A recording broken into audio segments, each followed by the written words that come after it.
Hey guys, Phil here at Woods Tree Farm. Today we are going to finish up taking down this old cattle pen. You might have seen last week we started this project. There was a line of fencing from that brush over there right over to about where this tree is here, and we took that out, got it started. Today I want to finish knocking this down. There's actually two little rows of fencing in here because that was like a little chute where, I don't know, they did things with cows in the past. I don't know what they did, but there's like two rows of fencing right next to each other. We're going to take them both out. I'm not too concerned about salvaging much of this wood, though I would like the posts. The posts are good quality. The actual fence boards there, some of them are kind of half rotten anyway. So I'm not going to be as careful as I was last time knocking off each individual board because I've got plenty of boards. So we're going to use the tractor bucket, push up some of these briars, push them out of the way, then wrap the chain around some of the posts, lift them out of the ground. We'll break some of the fence boards along the way. But we'll get this cleared out here in a hurry today. So follow along, let's have a little fun. Here we go.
We're just pulling some of this wood out by hand because I didn't want to risk getting a puncture in the tractor. There's all these nails that are sticking out.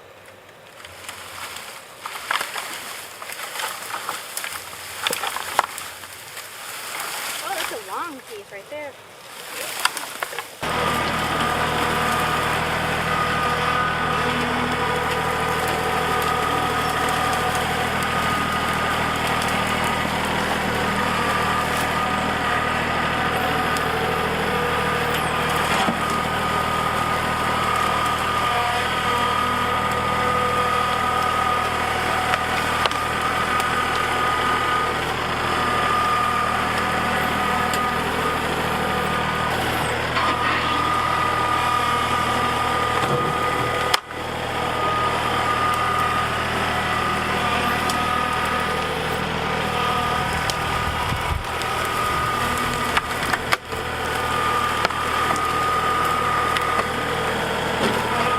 So we are quickly approaching 4,000 subscribers. Thanks to everybody that's been following us, particularly those of you who joined us early on and have been following our journey over the last 2 years.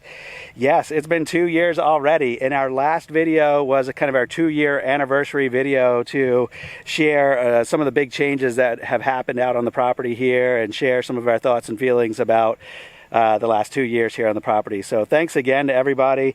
I'm trying to get to 4,000 subscribers by my 40th birthday. My 40th birthday is in the beginning of December.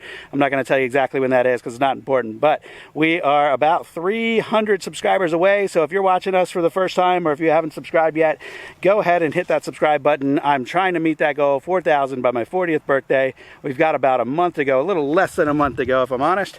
and we are gonna maybe not make it if we don't get your subscribe. So hit that subscribe button, and that will get you plugged into all of our future videos.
Alright, so now we're just rooting through this to see what we want to save. There was actually like 2 gates. There was a small gate over there and one over here, so we definitely want to save the gate hardware because that stuff's expensive.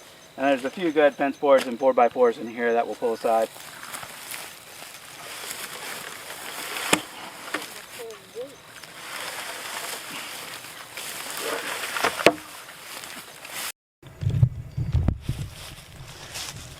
That works great. Everything's out. We kind of picked through everything by hand and made a little salvage pile. Got a bunch of broken stuff and rotten stuff for the burn pile. So all good there. Now we need to come through, get all this vegetation knocked out or pulled out. I have the rake hooked up on the tractor still, the same rake that I used in the parking lot. I'm gonna see what I can drag out of the way that's already kind of broken and down on the ground. And then I'm gonna swap this out for the box blade, and we're gonna come back here and excavate this because it's all uneven, and see if we can get this graded out with the box blade.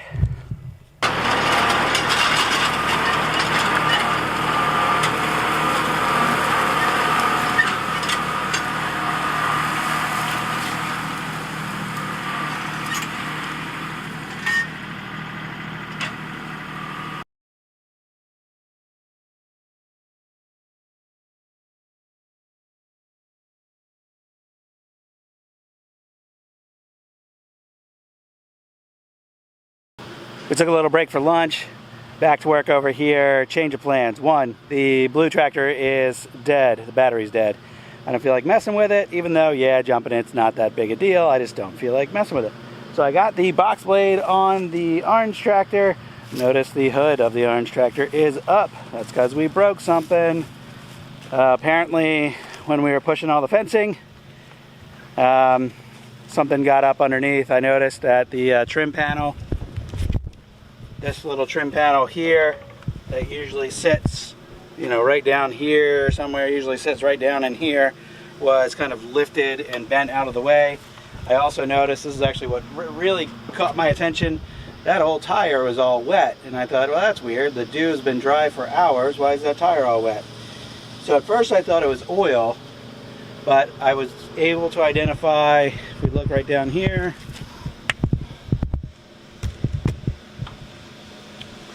I don't know if we'll be able to see it right now, but I was able to find a drip right down the bottom of the front axle somewhere, and the fluid that was there was green. So we've got a coolant issue. I looked all around. I figured, you know, maybe we cracked the radiator or something, if a board or something got up in there, but it looks like what we actually did, if you look right here on this tube, looks like a board nudged that tube and lifted it off of where it's supposed to be on the radiator. So I think all we got to do is hook that back up. I don't think we lost a incredibly high amount of fluid. You can see the reservoir there. So I'm going to try to hook this back up, cut the thing on, see how much coolant circulates through the engine, and see what it looks like.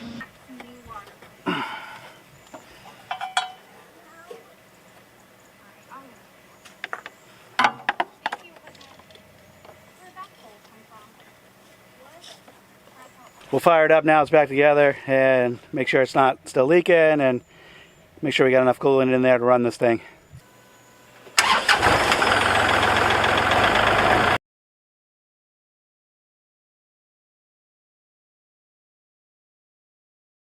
don't know, I lifted this out to see if any water was pumping in and out of here. I thought that's maybe how it works. This is like a recirculating thing, but maybe it's not. Maybe, is that just an expansion chamber? I don't know. I'm gonna call it quits for today, guys. I'm a little over my head. I'm gonna have to get home, look at the owner's manual, look up something on the internet to figure out, you know, what I need to do about this. Obviously, I think I need to put more coolant in it. I'm pretty sure because of where that tube is placed that the entire radiator drained. And I was thinking that tank on the front is a like reservoir of extra fluid, but I don't think it really works like that. Like, it's not drawing fluid out of that reservoir in order to fill the reservoir, or in order to fill the radiator. So this project's going to be put on hold. I'm glad I didn't ruin my tractor. I know that the engine didn't completely overheat and completely lock up. So good news. I'm glad I caught it when I did. So now I just need to figure out how to address this. Probably just need to put some fluid in it. You guys got thoughts or ideas? I'm sure you will share what you think. But that means you're not going to see the finished product of this little corral area here today. So until next time, see you on the next one. Bye-bye.